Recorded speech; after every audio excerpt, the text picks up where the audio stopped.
afternoon, and good evening, depending on which part of the world you are tuned in from. It is our pleasure to invite you to the much awaited 31st Annual Conference of the Indian Society of Organ Transplantation, ISOT 2021, Recording in Kochi, a progress. program organized by the team of transplant professionals of Cochin. Well, before proceeding further, let me give you my introduction. I am Vismaya and I'll be with you throughout the program. As a charitable society, ISOT promotes the ethical science of organ transplantation in India, developing and exchanging scientific knowledge and promoting technical cooperation between clinicians, scientists, and others involved in the field of transplantation, promoting scientific research in various aspects of transplantation, disseminating knowledge and information amongst the general public in relation to transplantation, encouraging new transplant centers in the country are the main agenda of ISOT. We are fortunate to have renowned experts across the globe as speakers. On this auspicious occasion, let me welcome ISOT President Dr. Jay Prakash, ISOT Secretary Dr. Vivek Kute, ISOT Treasurer Dr. Narayan Prasad. Let me also welcome the organizing chairman of ISOT 2021, Dr. Ebi Abraham M., organizing secretary Dr. Rajesha Nair, and the treasurer Dr. Maman M. John. To begin with the first session of the day one free papers, we will be having 4 moderators and 6 speakers. May I now invite the moderators for session 1, Dr. J.P. Tiwari, Dr. Sebastian Abraham, Dr. Pinaki Mukherjee, and Dr. Kamlesh Parikh. Let me welcome our first speaker, Dr. Mehmet Hebriel. His topic for the day is long-term follow-up of donor nephrectomy with crescentic incision. Sir, please. I'm here for the name of the behalf of Professor Dr. Mehmet Haberal. I am his associate professor. I'm first of all thank you for giving this chance to share you with our results about the donor nephrectomy with crescentic incision. As you know, living donor nephrectomy is a devoted procedure performed in a healthy individual, and it is essential to complete the surgery with the lowest possible risk and morbidity and allow donors to regain their normal daily activity as soon as possible. And to minimize the anatomic and physiologic damage, we modified the surgical technique, and I will shortly summarize you about this technique. Here, we report our experiences with our newly named crescentic open donor nephrectomy. My aim is crescentic open donor nephrectomy. Since November 1975, we performed nearly 3,200 kidney transplants, and 77% of them were from living donors, and the rest is from deceased donors. And in this retrospective study, among these 880 crescentic open donor nephrectomy, 431 classic open donor nephrectomy, and 79 laparoscopic donor nephrectomy. And we included the patients with the at least 1 year follow-up in the study. And we evaluated the donors and the recipients. We evaluated the donors according to their demographic features: age, sex, body mass index, past medical history, length of hospital stay, mean operation time, warm ischemia time, perioperative complications, pain scores, and conversion to open surgery for the laparoscopic one, of course, and mortality. And for the recipients and the grafts, we evaluated the delayed graft function and the first-year graft survival rates. First of all, I would like to summarize our crescentic donor nephrectomy technique. The patient is positioned on the back with only a slight turn to the opposite side. And we believe that it is more comfortable and safe for the patient, and as well as the anesthesiologist and the surgeon. And the incision begins 2 centimeters subcostally, approximately 10 centimeters away from the kyphoid. Here you see the umbilicus. And we form at most a 10 centimeter curve moving out toward the lateral and then back inward to the midsection. Here is the position of the patient. She is lying on her back, just slightly positioned to the opposite side. And this is our incision. As I said, the 2 centimeters supposedly 10 centimeters away from the kyphoid, and just at most a 10 centimeter curve, we do this donor nephrectomy. And to procure the minimal anatomic damage and retroperitoneal access is achieved through the lateral side of the rectus. Here you see the external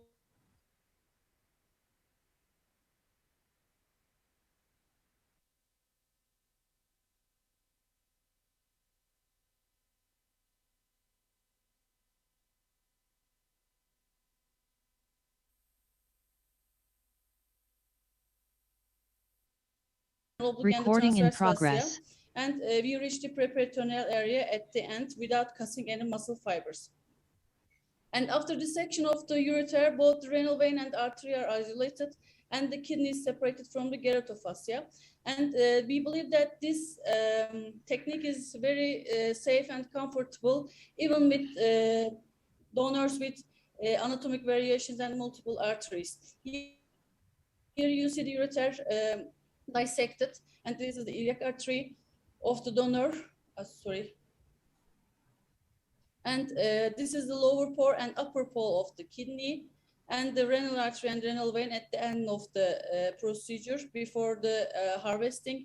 And this is an example of a donor and a graft with multiple arteries. Here you see the vena cava and renal vein and the 2 renal arteries. We can easily reach the upper lobe, upper pole, lower pole, and this procedure can be safely applied to grafts with multiple arteries. And I will just summarize the open technique and the laparoscopic donor nephrectomy technique, because these 2 techniques are classical techniques, and we do it just described in the literature. In the open donor nephrectomy, the lateral position with the table, the patient is positioned laterally and with the table flex at the 12th rib. And as you know, flexing of the donor at the 12th rib is not a comfortable position for the donor. And we believe that is neither comfortable nor safe for the patient and the anesthesiologist also, as well as the surgeon. In the laparoscopic technique, we use transperitoneal laparoscopic approach. The patient is again in a flank position at nearly the same position as with the open donor nephrectomy. And I will summarize our results. We compare these 3 techniques, and when we compare the patient's age, we don't have any significance between the groups. We mostly do open technique. 431 patients were harvested with the open technique. We apply our technique in 377 patients, and in 79 we did the nephrectomy laparoscopically, and the age of the patients did not differ between these three groups, and also gender distribution was also same between these 3. There was no any significance. The Madden index is also same. And as you see the difference here in the side of the kidney, in our center, we mostly prefer, we choose the graft according to the GFR values. And we chose the kidney that has the less GFR than the other one to preserve the functions of the donor and to preserve the kidney that we left in the donor. So in laparoscopic, we choose left kidney when the GFR is lower than the right kidney, and we prefer laparoscopic technique for the left kidney. So you see this difference for the open technique and the cricentric donor nephrectomy technique. We harvested the rights more than the lefts, but in the laparoscopic one, we chose the left kidney. We harvest the left kidney. And here you see the comparison of the 3 groups according to the operation, warm ischemia time, pain scores, and hospital stays. As you see, the operation duration is much more than the open techniques in the laparoscopic one. And here we see the most compatible, most handicap that we see in the laparoscopic one. The warm ischemia is longest in the laparoscopy. But our mean warm ischemia time is, as you see, not much or more than the described in the literature. In spite, it is much more lesser than in the literature. And the pain Please scores conclude. are at most at Please the... conclude. Sorry? Please conclude. Okay. Running out of time. Okay. And there was no significant difference in the immediate grade function, no significant difference in the first year grade survival, and no significant difference in the postoperative complications. As to conclude, living donor nephrectomy is a devoted procedure, and it is imperative to maintain the lowest possible risk and to avoid the morbidity to allow donors to regain their normal daily activity. And with our new technique, we aim to provide a more comfortable and safe position. And even with the presence of anatomic variations, organ preparation could be accomplished successfully with the brief warm ischemia time. So we believe that crescentric donor nephrectomy is an effective and less invasive modification of the open technique and has promising results and allows earlier recovery and lower postoperative pain scores similar to laparoscopic donor nephrectomy, and even be a safer and more comfortable alternative for donor nephrectomy. Thank you for your time, and again, please, I apologize for the delay. Yeah. Thank you, Doctor, for excellent presentation. This technique help to the patient comfort level? Any pain is less as compared to the open? The pain scores are much more less than the open one, and same as the laparoscopic one.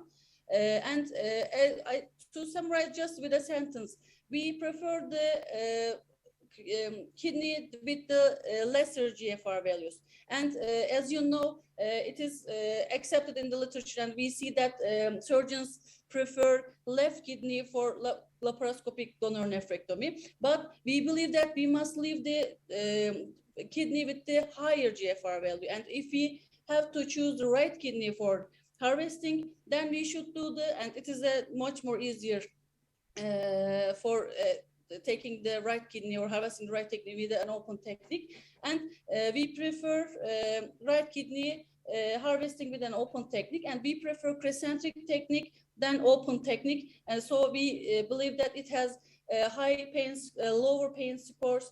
The patient has no hernia after the operation, and the incision is as not longer than the open technique, but not shorter than the laparoscopic, nearly like the laparoscopic one, like with a 10 centimeter curve, we harvest the kidney. So it may be an alternative for the laparoscopic in the right kidney. So conclude and summarize, I can say this. Any other question from any other moderator, Dr. Kamlesh? Doctor, excellent presentation, but I have one query. Do you prefer laparoscopic or this crescentic technique? What about laparoscopic technique? Because everybody is going for laparoscopy, no? Yes, we do laparoscopic donor nephrectomy. As I present you in my slides, I compare 3 techniques altogether: laparoscopic, classic open, and crescentric technique. We also do laparoscopic donor nephrectomy, but in case when we have to or we prefer, there must a must for the surgeon. Surgeon can do anything if he or she wants. When we prefer an open technique, we prefer crescentric for the open one. But we do laparoscopic donor nephrectomy, of course. And you will see in my slides, I compare these 3 groups. And these results of this crescentric technique is nearly the same with the laparoscopic one, with the shorter warm ischemia time and shorter operation duration. So we say that it can be an option for the laparoscopy in the right kidney. Okay. Thank you, Dr. Ramza. Now we move to the second presentation by Dr. Ambe Karke, the same. The long-term outcome of kidney transplant in pediatric recipient. Dear Chairman and dear colleagues, today I want to present you about our study of long-term outcomes of kidney transplant in pediatric recipients. End-stage kidney failure is a rare and severe condition in children. Approximately 5 to 10 children per million in the age-related population start renal replacement therapy each year. The mortality rate in children with end-stage kidney failure may be 30 times higher than that in the healthy age-related population. Kidney transplant is the only curative treatment method of children with end-stage renal disease. Development and clinical application of new immunosuppressive agents has greatly improved kidney transplant outcomes, making it a well-established therapy. However, among the complications after kidney transplant, it's important to control cardiovascular disease, infection, and malignancies that directly affect the prognosis of life. In the present study, we aim to assess long-term outcomes and characteristics of pediatric kidney transplant recipients at our center. Since 1975, we have performed 3,233 kidney transplants at Başkent University, and 375 of them were pediatrics. Medical records of the pediatric recipients were analyzed retrospectively. Medications, rejection episodes, patients and grave survival rates, complications such as hypertension, obesity, diabetes mellitus, growth retardation, and infections were recorded. Mean age of recipients was 13 years. 208 of these pediatric transplant patients were male and 167 were female. The follow-up period ranged from 6 to 245 months. Donor types were living-related in 311 patients and deceased donor in 64 patients. The 1, 5, 10, and 15-year growth survival rates were 99, 92, 86, and 76% respectively. And the 1, 5, 10, and 15-year patient survival rates were 100, 98, 95, and 92% respectively. Hypertension was defined in 108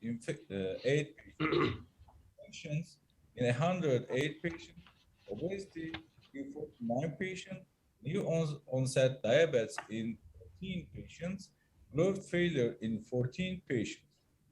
Overall mortality was 2.7%.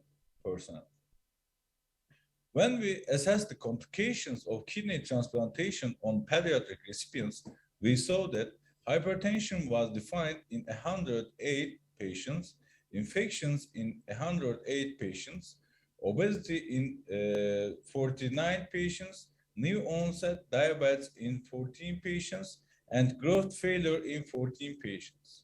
Overall, mortality rate was 2.8.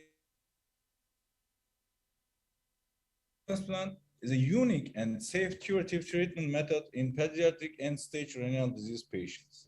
Advanced immunosuppressive strategies, improved peri- and post-transplantation care, closer monitoring of patients, and better donor selection have led to enhanced graft and patient survival rate. Thanks to improvement of the immunosuppressive therapy, complications after kidney transplant will be further reduced. Thank you for your attention. The session is now open for discussion.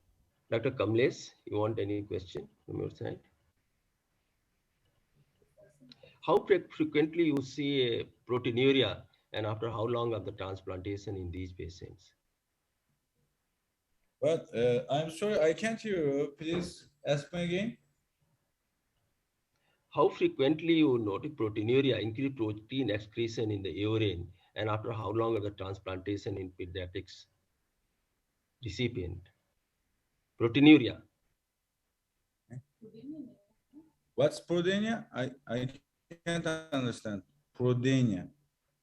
Proteinuria, hyperfiltration proteinuria in pediatric transplant patient. After how long of transplantation you noticed? Actually, our transplantation strategy in kidney pediatric recipients is a change to patients. But we don't see a lot of kidney recipients candidates with a lot of proteinuria. It's a rare cause for transplantation in our country for children. Okay, doctor, what was the immunosuppression you have given for these people? All same immunosuppression, like whether it was a cephalosporin, mycophenolate, or what was the induction, or it was there any difference between these groups? Actually, we use triple immunosuppressive agent for pediatric, also children, pediatric kidney recipients, MMF, delta cortical, and tacrolimus, but or tacrolimus or cyclosporin. The doses, we consult the doses of the drugs to pediatric nephrology department, and then we reduced after a postoperative period on the control visits. So what may be the cause of this increased hypertension? You were telling around 29% of the patient is having hypertension. So what is the cause of what may be the cause of this high incidence of hypertension in your transplant recipients long term? Okay, thank you for your contribution.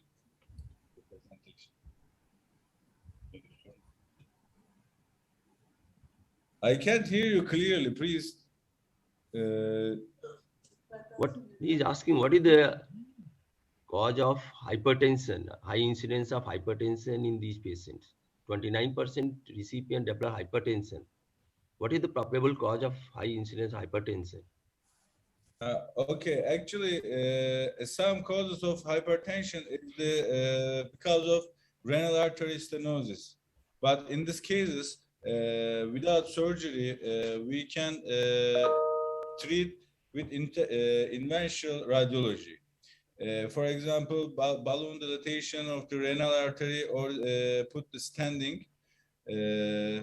Except the renal artery stenosis, the hypertension developed essentially in a long time after surgery. If there is no question, thank you, Dr. Ambe, for excellent presentation. Thank you, We'll sir. move this next, Yeah, thank you, sir. And I really apologize for the confusions just happened. Next, I invite Dr. Suma Ramakopal. The free paper topic is Outcomes of Elderly Living Renal Transplant Donors, a single tertiary center retrospective study. Over to you, ma'am. Good afternoon, everyone. Today's free paper topic is Outcome of Elderly Renal Donors, which is a single tertiary center, and it is done in Bangalore Manipal Hospital. So, we have done this with a background of many studies which have proven safety of elderly living donors. However, most of them are not Indian studies. We present a study from our tertiary care center, mainly to evaluate the primary outcomes in the form of survival, ESRD incidence and event-free rates, and to evaluate eGFR and proteinuria and new onset any problems in the post-donation period. With the introduction, kidney transplantation is an optimum replacement therapy for patients with established renal failure, as it offers a better quality of life and improved survival. Demand for renal transplantation has increased due to the increasing incidence of ESRD and expanded criteria for accepting patients onto the waiting list. Few studies have shown no significant difference in operative parameters such as operating time and estimated blood loss between elderly versus non-elderly donors. Although rates of early post-op complications were not significantly different, but donor age is a strong determinant of graft survival among the recipients. This is the study about renal transplantation from elderly living donors to determine the trend in the elderly living post-donation, effect of donation, outcomes post-donation like new onset, any proteinuria, hypertension, or progression of the current condition. The study design is retrospective cross-sectional study with a sample size of 53 patients, and study period is over 2015 to 2020. Study area is single center. It is our institution, Manipal Hospital, Bangalore. And study analysis was done using percentages and means. Comorbidities included are hypertension, thyroid disorder, dyslipidemia, and impaired glucose tolerance. Ethical clearance has been obtained from the institute. For this evaluation, we have taken applying strict screening methods for the donors who are selected. We have taken their albumin excretion rate, proteinuria, 24-hour protein, and creatinine clearance, renal DTPA, and CT angiography. After after fitting into the criteria only, they have been selected. They have seen for pre-donation GFR and serum creatinine and proteinuria. Follow-up was done at the duration of 1 month, 6 months, and annually, and wherever we obtain them values. Post-donation comorbidities like cardiovascular, neurological, and infections were noted. And inclusion criteria was donors who are more than 60 years. Exclusion criteria, those who have lost for follow-up. Age distribution, we have taken in 3 different categories. 60 to 64, there were 34 persons included. 65 to 69, 16%, which comes to 30%, and 70 to 75, only 3 people were included, and total of 53 persons were included in our study. Males were 55%, and females were 45%. And with the coming to the comorbidities, among the 45% were no comorbidities. They were not having any history of hypertension or diabetes. 23 were having hypertension, which is well controlled with single antihypertensive agent and with no end organ damage. And 6% were 14% were impaired glucose tolerance without any end organ damage. And with few people with thyroid disorders, bronchial asthma, and rheumatoid arthritis. And results coming to 5-year survival rate was 98% among the donors. ESRD free rate was 96.2%. One person with history of NSAID intake over after a period of 4 years, he has his GFR has dropped. The overall event free rate was 98% at 1 year, 95% at 2 years, and 95% at 3 years, and 87% at 5 years. The most of the events are due to the infection.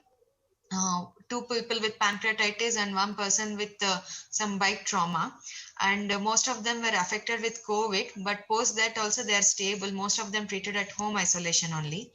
And new onset hypertension seen in 6%, and proteinuria is seen in 10%. One donor died during follow-up. She has been taken after thorough follow-up with age of 61 years, but probably maybe due to MI she has died. It was at home. It was not hospital reported. Overall event survival was 98% in the donors post donation, and event free rate, it is 98% in at 1 year, and 95% at 3 year and 5 year. Most of that it is because of the pancreatitis, RTA, and infections like pneumonia and dengue and COVID, but they have treated symptomatically. During this period, there was no drop in the GFR. The pre-donation average GFR for the people was people included in the study was 82 ml, and after the immediate donation, and there was a significant GFR drop, which is 51, and it is expected.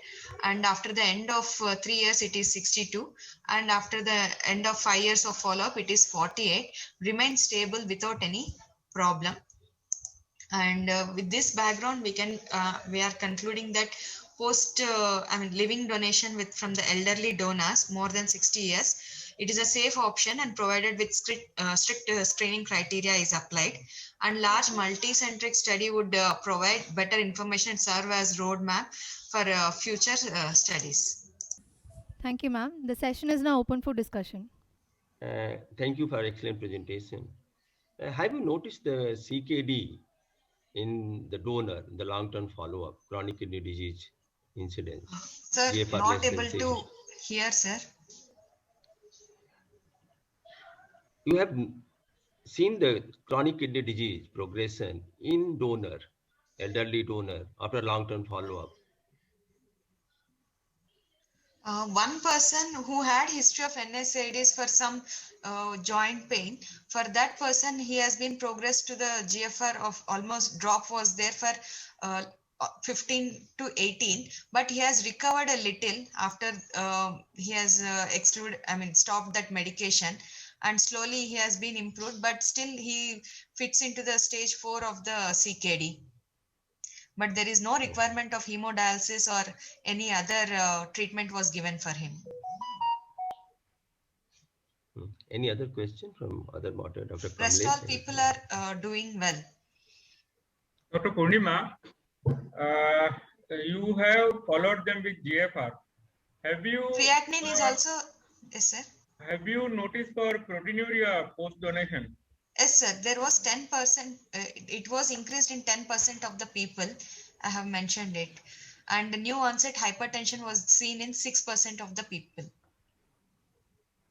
So I'm agreeing with you, because I myself have presented a study at European Congress transplantation from Gujarat region, and it was also the same topic, elderly donor. The only thing I have noted is that your majority patients are falling between 60 and 64. I mean, Yes, 65. Whereas I have taken would you call somebody close to 60 as an elderly, or would you like to extend it from 65 onwards? Actually, WHO criteria, it fits above 60 as elderly. And Okay, doctor, what was the maximum age you have taken? 73 years, sir. Thank you. I have taken 74. So in my studies, the maximum age was 74, and his GFR even as on today is 58. Last month only I have done it. So a very fit person. Anyway, nice paper. Yeah. Thank you, sir. Yeah, thank you. Thank you. Yeah, thank you. We'll Thank go you, ahead for ma'am. the next presentation. Thank you. Thank you, ma'am. Next, we have Dr. Guy Ulube. The free paper topic is the results of using an interleukin-1 receptor antagonist in solid organ transplant recipients with COVID-19 disease, a preliminary report. Sir, please. Good afternoon to everyone. I'm going to present you our anakinra experience in transplant patients with severe COVID-19 disease. Management of cytokine storm in COVID-19 is still remain as a problem in SOIT recipients. And to date, a current consensus has not been described for the treatment of SOIT recipients with severe COVID-19 disease. There is very limited data on the use of an anti-IL-1 in these patients. Here we report the clinical outcomes of use anakinra in 5 SOIT recipients with severe COVID-19 disease. We retrospectively reviewed 29 SOIT recipients hospitalized for severe COVID-19 between February to August 2021 in our hospital. Patients' demographics, the type of transplantation, duration of hospitalization, and need for ICU for COVID-19 disease were all recorded. And all patients received a standard treatment regimen according to the guideline of our National Ministry of Health based on disease severity.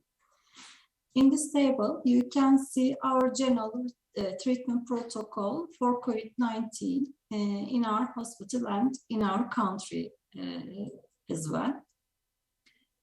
In this table, patients' characteristics were presented. We followed 29 COVID-19 patients with SOIT recipients, and 61% of SOIT recipients required systemic steroids in our study. High-dose systemic steroids were administered to 9 patients who progressed clinically, and 6 of the 29 SOIT recipients were diagnosed as secondary infections in hospitalization period, and this was at a higher rate compared to non-transplant patients.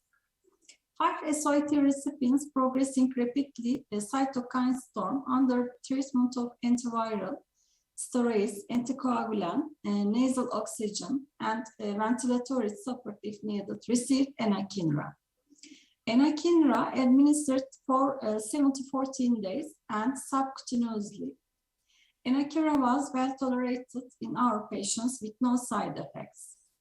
In this table, you can see features of SOIT patients received anakinra.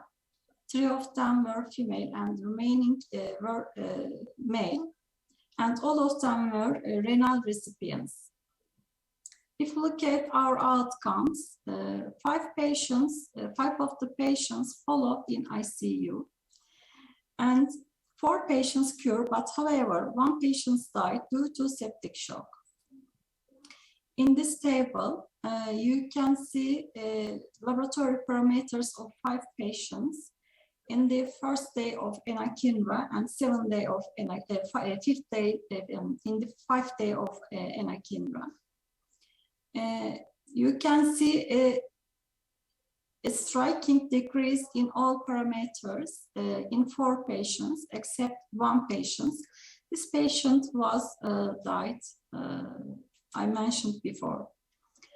Recent evidence suggests that the severity of COVID-19 infection has a severe course in SOIT patients. Moreover, SOIT recipients with COVID-19 infection had more severe symptoms and outcomes than non-transplant patients with COVID-19. Nevertheless, potential increased risk of bacterial or opportunistic infections should be also considered in SOIT recipients. Anakinra is a hopeful human IL-1 receptor antagonist that was found to have some beneficial effects in severe sepsis. And the recent study showed that anakinra reduced both need for invasive mechanical ventilation and mortality among patients with severe forms of COVID-19 without serious side effects. And in a study, tocilizumab appeared to be safe but was not associated with decreased mortality in SOIT patients with COVID-19. Based on our experience, secondary infections were the major death cause in patients treated with high-dose steroids against cytokine storm in SOIT patients. For this reason, we hesitated to use tocilizumab in the treatment of cytokine storm in our SOIT patients. So we used anakinra in these patients. In summary, we achieved a good clinical and laboratory response to anakinra in all transplant patients except 1. And anakinra could be a promising treatment option for SOIT recipients with severe COVID-19 without increasing risk of secondary infections. Our study includes preliminary results of a small number of patients, and we believe that larger randomized controlled studies are needed to have current clinical outcomes on detail. Okay, thank you for listening. And if you have any question, I will be pleased to answer. Thank you, Dr. Ulve, for excellent presentation. What is the dose you have used, and what are the other immunosuppression you have used the post-transplant period? Our patients were receiving MMF, beta-carotene, and tacrolimus or cyclosporine, and we discontinued them because our patients were also receiving a high-dose steroids, methylprednisolone mostly. So what is the dose of anakinra you have used? I'm sorry, I couldn't catch that. What is the dose of anakinra you have used? Are we asking the dose for steroids? Interleukin-1 inhibitor, anakinra, what is the dose you have used? Immediate post-transplant period? I'm sorry, I couldn't catch that. What dose you have used? What dose you have used? Oh, yeah. Okay, 100 per day, 7 to 14 days. Okay, 100 per day. We administer subcutaneously. Any other agent you have tried other than tocilizumab for this COVID-19 infection? And how early you will give this anakinra in a patient with COVID-19 and transplant? Okay, we use anakinra just in 5 patients that who had hypoxia and ARDC due to COVID-19, and we hesitated tocilizumab because of secondary infections. That's why we chose anakinra. Because they were progressing under the high-dose steroid treatment. Thank you, Dr. Ulver, for the excellent presentation. Now I'll go ahead with this next presentation. May I have the attention of moderators? We have a slight change in the schedule. The next talk would be given by our final presenter, Dr. Tanvi Sharma. The free paper topic is plasmolite A was normal saline versus ringer lactate as intraoperative fluid during renal transplantation, a double-blind randomized control study. Sir, please. So, good afternoon, everybody. So I will be discussing my double-blind randomized control study in which we have compared plasmolite versus normal saline versus ringer lactate as the intraoperative fluid during living renal transplantation. So we all know that there's always been a lot of debate on the choice of the perioperative crystalloids which should be used in renal transplant recipients. And the anesthesiologist traditionally, many years before, was always told to use normal saline because the fear of hyperkalemia with the ringer lactate and the plasmolite was, really great. But with the advent of better balanced salt solutions, the disadvantage of normal saline, that was hyperchloremic metabolic acidosis, was really highlighted. And although the various studies have shown that a tight control of acidosis favors good early graft function, but most of them have been done on diseased donor kidney transplant recipients. They have in the Western world, where probably the ethnicity and other differences, the pre-graft functions, everything is very different. So it's not only that, chloride and acidosis is known to affect the kidney function in the recipients, but also in any critically ill patient, we know that the higher chloride and the acidosis is associated with poor graft functions. So with this background in mind, we designed this study with the primary aim to compare the pH in patients who were administered normal saline, RL, and plasmolite during the intraoperative period when they were being operated for living donor kidney transplantations. And the secondary aim was to compare the bicarb levels, the base excess, base deficit, the various electrolyte levels, and the post-operative creatinine levels on day 0, 1, and 7 after the surgery. So the sample size was also estimated by keeping the pH as the primary aim, and we took a moderate effect size of 0.25. And for that, the total sample size came out to be 159. But to cover for the potential dropouts, we took a total sample size of 180. So it was 60 patients in each group. And all the continuous data is going to be presented as mean plus minus ST, and all analysis one-way ANOVA has been used. We have used the SPSS. So it was a prospective randomized double-blind study, which was started after the approval from the Institutional Ethics Committee and after the trial registration in the CTRI. So written informed consent was taken, and the study period was from 2017, March to December 2018. The inclusion criteria was any kidney transplant recipient who is between the age of 20 to 60 years, ASA category 3 and 4, because they have CKD.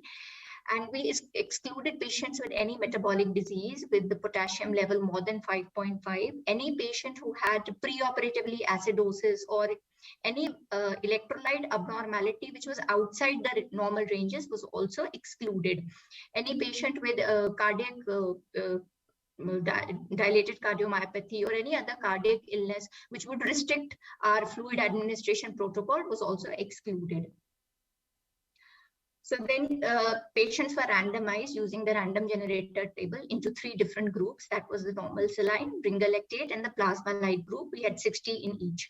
The ABG samples were collected after induction of anesthesia, prior to clamping of the iliac vein, and 10 minutes after the reperfusion of the donated kidney. And last was at the end of the surgery. It was after the patient was extubated and before we transferred the patient to the renal ICU.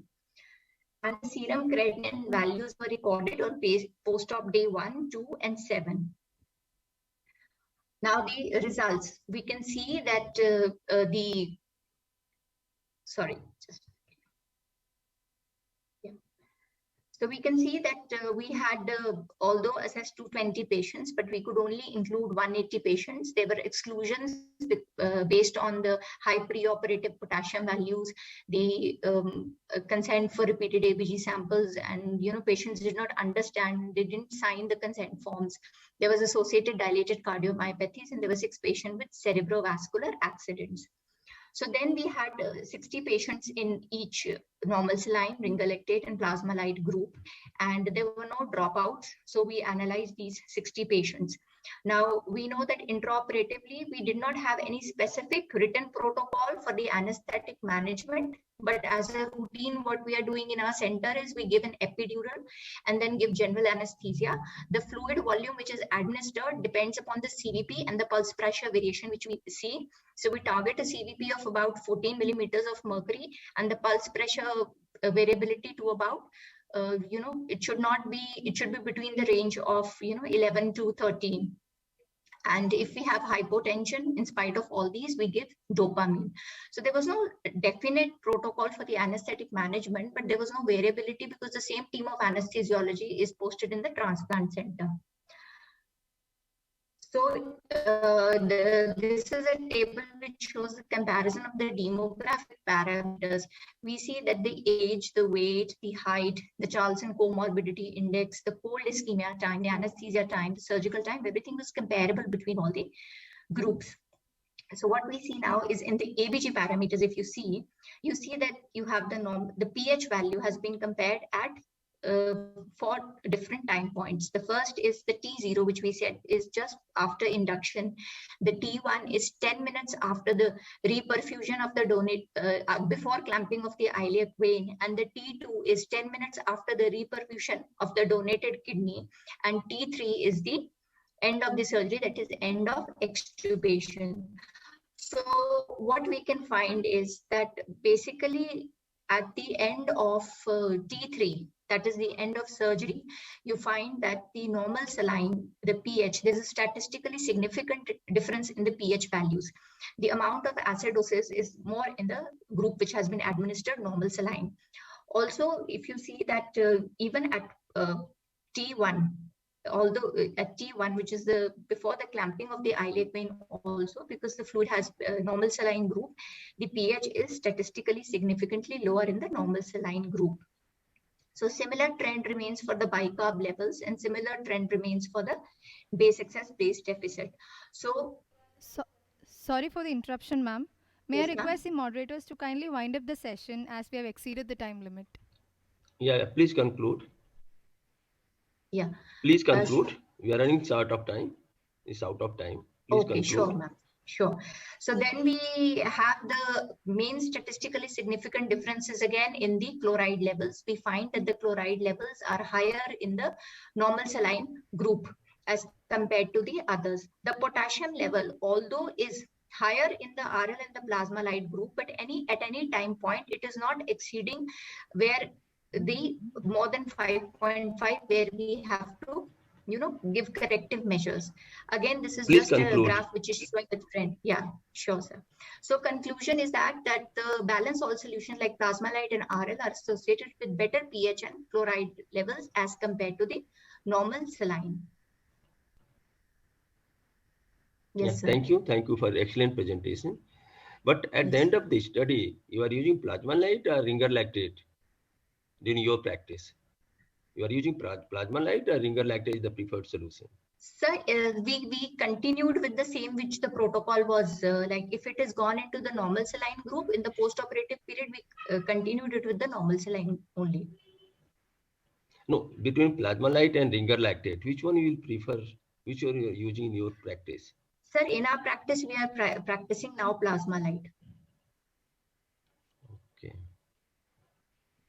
Any other question from the other moderator, Dr. Kamlesh, Dr. Sebastian?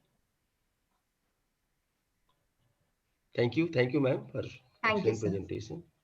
If there are no question, we move on to the next presentation. With this, we have come to an end of the first session of Free Paper.